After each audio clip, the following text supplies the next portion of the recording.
Okay, go for it.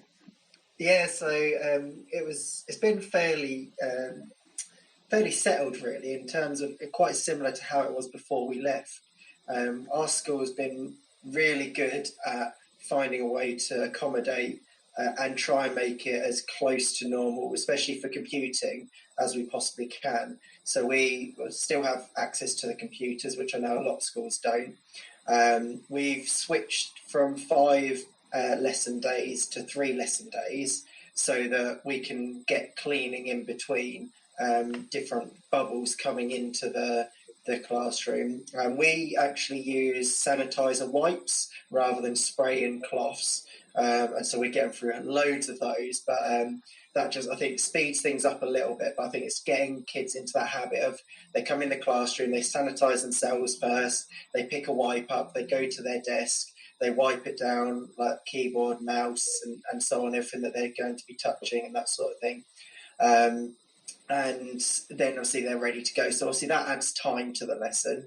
And so we lose a little bit, probably about 10 to 15 minutes at the moment while they're still kind of getting used to it at the start, and we do it at the end of the lesson as well. So the kids are like, hopefully it's kind of double whammy and making sure that it gets rid of everything. I had an issue similar to Rory that I had to self-isolate last week, at the start of last week, because I developed some of the symptoms myself. So it took me 3 days to get tested and cleared. And so I did some Teams work with my students, Teams again, doing the lessons through there, largely sick form based to begin with. I didn't do it in my year 7s because as an introduction to the computer systems, I didn't think I'd be able to be particularly useful to them doing that way. I think they needed someone in the classroom to teach them how to use the system beforehand. But the others, obviously being used to it, they all accessed it. I'm thinking about trialing where we have students self-isolating, getting them to Teams into the lesson as well, so that they've got that aspect and they can try and get that contact as much as possible. And so that's something that I'm looking forward to try and minimise the disruption as much as possible.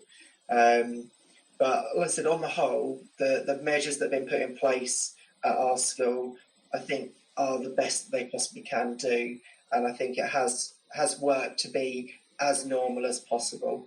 Obviously, it's not normal. You go out and you kind of keeping away from everyone. You're trying to teach from the front of the classroom as much as possible, but it's not possible. Like, there's times you have to go over, and you have to say, look, I need to do this. So we've got kind of visors if we feel we need to. If we're only there for, I think, about 15 seconds is the official rule, that we don't need to worry too much about it. So you kind of go over, run away, and that sort of thing as much as possible. But no, it's been okay. I think we're not affected as much as some of the schools where they've been a little bit more cautious than we have in terms of just saying no computer rooms and that sort of thing. But because we've largely been using things like Teams and things beforehand, I was talking to my sixth form A-level class today about it, and they said actually it hasn't really been that much different apart from the location, and even getting back in is still no different to what we were doing beforehand because